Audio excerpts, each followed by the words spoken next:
Friends, very good morning. So let's go back in time to 7th century AD in India.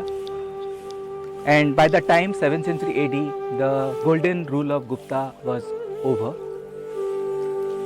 And at different parts of India, such as Karnataka, northern part of Karnataka, in Rajasthan, in Madhya Pradesh, in Uttar Pradesh, and also in Odisha, you start seeing large-scale construction of Hindu temples belonging to both Saivite as well as Vishnu sects.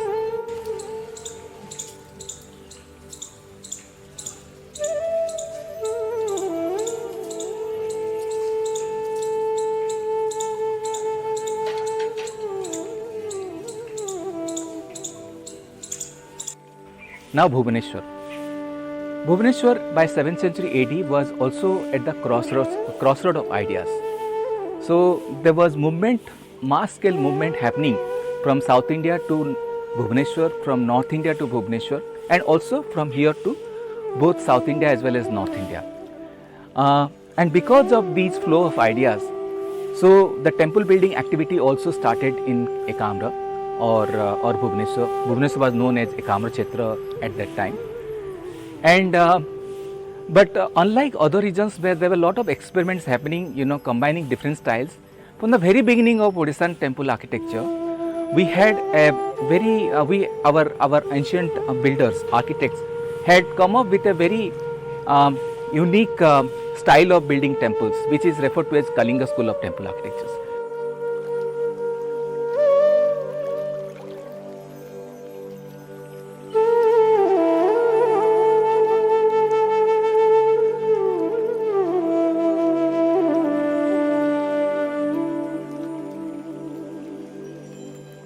So behind me is the Parsurameshwar temple, which is one of the earliest intact temple built in the 7th century. You have the Vimana or the Rekha Deola, which is built in the Triratha plan, and in the front you have a Pidha Deola. So when we look at the Parsurameshwar temple, the Vimana or the Rekha Deola, which is the main component of the Kalinga school of temple architecture, is fully matured. Though it is Triratha plan, and most of the other temples are Pancharatha or Saptaratha or even Navaratha plans. Whereas the frontal porch or the Pidha Deola is not matured, and it is believed, according to the archaeologists, it is believed that it was added later. Not much later, but slightly later than the Vimana constructed. And it is a rectangular house which resembles a Buddhist Chaitya. So originally, this Parsurameshwar temple was not referred to as Parsurameshwar temple. It was a Lakulis temple, which we will be discussing now.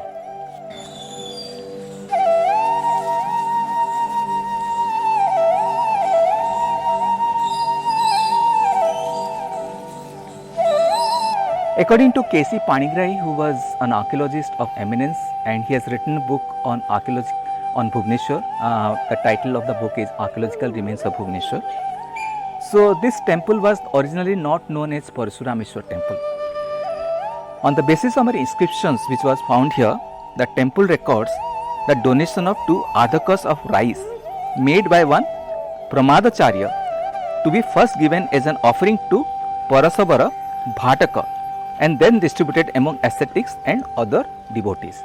Parasavara, a Pasupat teacher, was the main deity inside the temple for whom the donation was made. Hence, the temple's name was most probably Parasavara. In course of time, the name has changed from Parasavara to Parasurameshwar.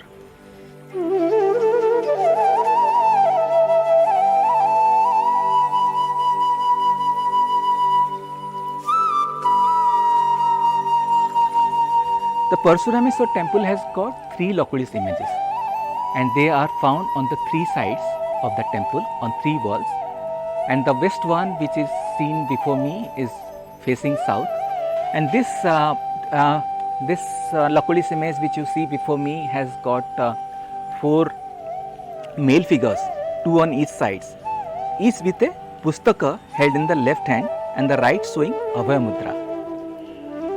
Lakulis holds as usual a lakuta or a mace, and in Dharma Pravartana Mudra.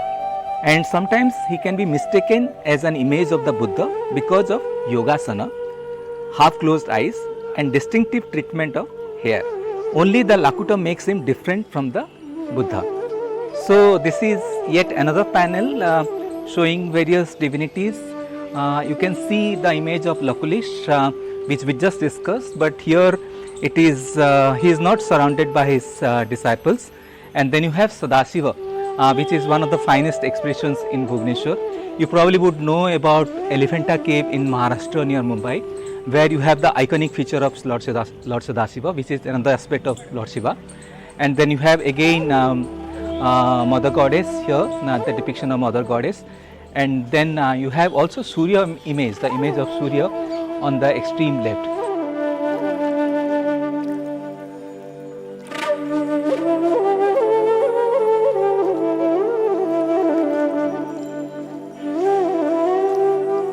So here I am showing you a beautiful panel of Saptamatrikas, or the divine mothers or goddesses, and they are supposed to be one of the earliest representation in the Ekamra Chitra, where you have all the seven mothers, seven mother goddesses. And as you know, the cult of mother goddesses is supposed to be the earliest one, not only in Hinduism but in all religions. So they are in the later phase, they were given the character of divinity, they were made divine. And here you have the seven Saptamatrikas, and they are part of the living culture. And on the extreme right you have, on the extreme left you have Ganpati, and then beside Ganpati you have Chamunda, who is a terrific form of mother goddess. And then you have Varahi, who is holding a fish.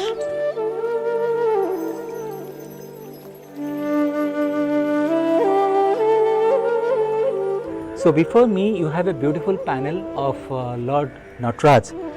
So Nataraj or Natesa is the dancing form of Lord Shiva, and according to Dr. K. Kumar Swami, who was a very well known art historian from South Asia, Nataraj is the clearest image of the activity of God which any art or religions can boast it. The cosmic dance of Lord Shiva means the dance of bliss and symbolizes the cosmic cycle of creation and destruction, as well as the daily rhythm of birth and death. So Nataraj is a very well represented deity in the temple walls of Bhubaneswar. We also saw in Mukteshwar temple how Nataraj is beautifully depicted. Before me you have a beautiful panel of Ma Durga slaying the buffalo demon Mahishasura. And as you know, worshipping of Ma Durga in Odisha has a very ancient origin, and you have beautiful depiction of Ma Durga throughout Ekamra Kshetra in various temples of Ekamra Kshetra. But this is one of the earliest one where she is shown in a terrific form, and holding all the weapons offered to her by various gods and goddesses, because Mahishasur was creating a lot of nuisance, and he was given a boon by Lord Brahma that he would be only killed by a woman. So that is how the idea of Durga was born, and she was given the charge to kill the demon. So this is one of the finest representation of Ma Durga slaying the buffalo demon Mahishasura.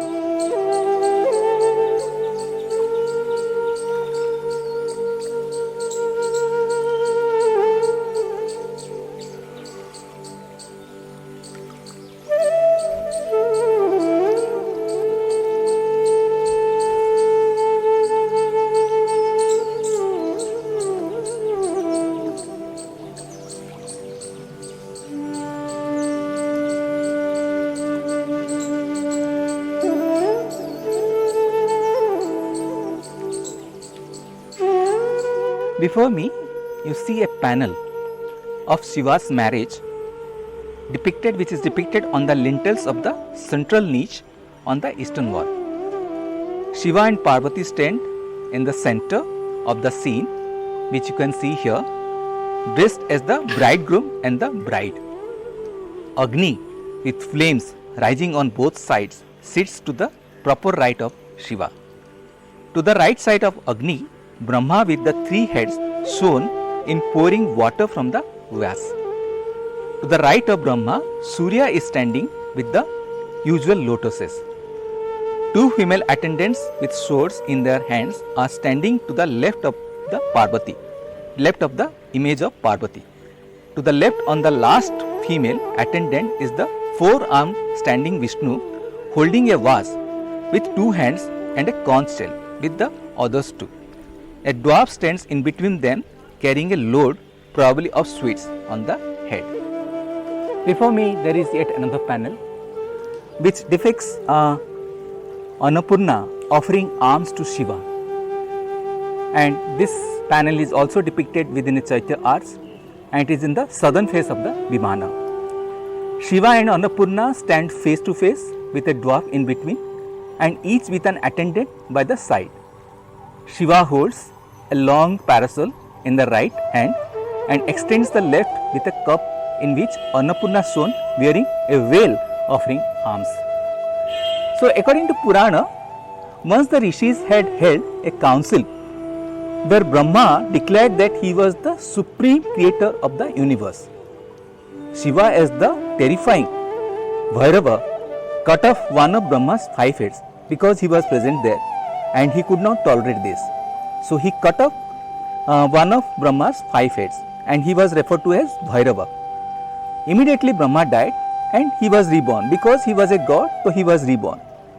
Shiva, but however, Shiva was marked with the sin of doing Brahmahatya, killing a Brahmin, and for that he had to perform the vow of a Kapali, wandering the world as a naked beggar with the skull of the slain as his begging bowl.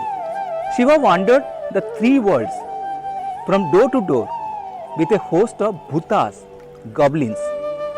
The women of the houses were so attracted to him because of his handsome body and his personality. They were heavily attracted towards him, and they came in large numbers to grant him food and also sometimes hugged him, and they followed him singing and dancing.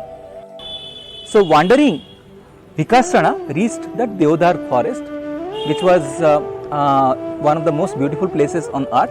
So while wandering, Vikasana reached the Deodar forest.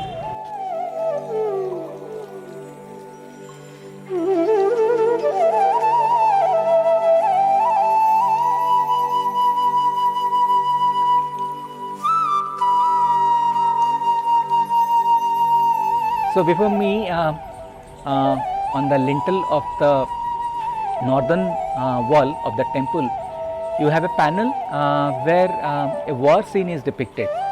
On the left you have elephants, and on the right you have lions and horses. So all these animals were used excessively in the warfare during the medieval time in Odisha. So elephants are interesting because Odisha was known for its elephants, massive majestic elephants. And in Bhubaneswar in particular, you have the Chandaka forest, which is to the north of the temple town, and that is an elephant territory. Even today also there are elephants found in wild in large numbers. So elephants were successfully domesticated by the ancient Kalingans to be used in the warfare and also for the trade.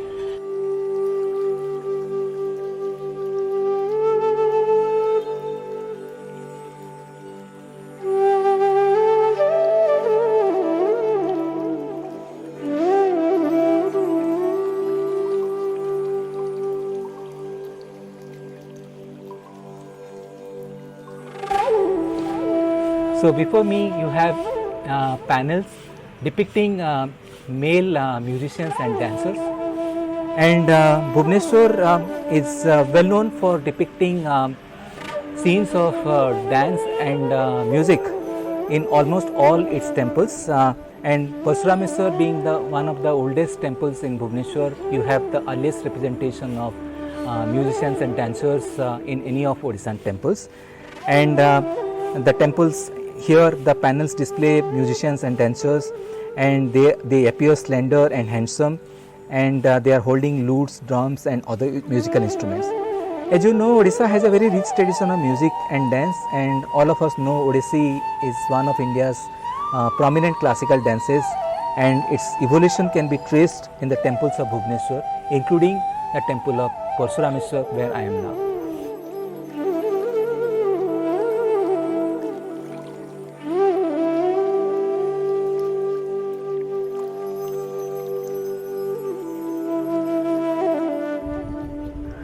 So here before me you see a frieze of amorous couples. Also some of them are in the act of erotism. So erotic sculptures are a noteworthy feature among the temples of Bhubaneswar. They actually become the part of the later temples of Bhubaneswar, but from the very beginning, as you see in Parsurameshwar temples, they may have made their appearance, and here in the frieze you see how amorous couples are depicted. So, according to Professor K.C. Panigrahi, who was a very well-known scholar in Odisha, he was an archaeologist. He was an archaeologist of eminence. Depictions of erotic sculptures are influences of Mahayana Vajrayana Buddhism over Pashupata cult. Since Parsurameshwar was a Pashupata temple, as we discussed, and it is obvious that you would have the depiction of erotic sculptures. And these cult sects had permitted free indulgence in the sexual act as a method of attaining religious merit.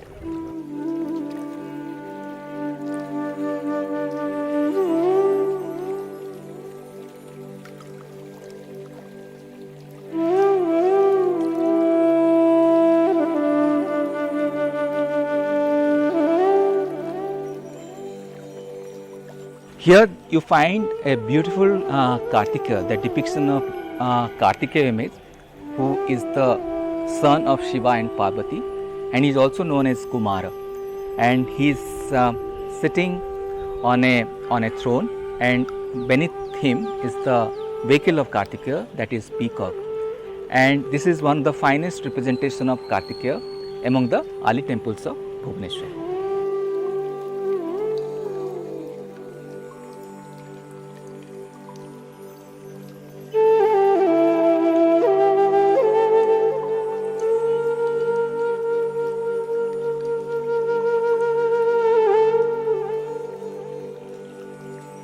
So before me there is a panel showing the scene of Ravana reaching the Mount Kailas, the abode of Shiva. So Ravana here is carved in high relief, though it is much mutilated now because of many reasons, and he is shown raising the mount with the upper hands and placing the lowermost two of his knees. Hara and Parvati are shown seated above his head, Parvati turning her head as if in panic, and Hara clasping her with his left hand and raising the right hand in Abhaya Mudra. So according to Uttarakhanda Ramayana, Ravana, the king, the mighty king of Lanka, had once depicted and looted Alaka, the city of his stepbrother and god of wealth, Kubera, and it was situated near Mount Kailas, the abode of Lord Shiva and Parvati. So after the victory, Ravana was returning to Lanka in the Pushpak Viman, which was stolen from Kubera. It is a flying chariot, the mythical flying chariot, and it was stolen from Kubera, his stepbrother. And while he was returning, he spotted a beautiful place, and the chariot could not fly over it. Ravana met at that time Shiva's bull-faced dwarf attended Nandi at the place and asked the reason why his chariot could not move. So Nandi informed Ravana that Lord Shiva and Parvati were enjoying the dalliance on the mountain and no one was allowed to pass. Ravana mocked Shiva and Nandi. Enraged by the insult to his lord, Nandi cursed Ravana that monkeys would destroy him, and that is how you know how Hanuman and his army destroyed Lanka. In turn, Ravana decided to uproot Kailas, and he tried his best. And when he started uprooting Kailas, the mountain started shaking. And as the Kailas began to shake, a terrified Parvati embraced Shiva, which you can see here. And then what happened?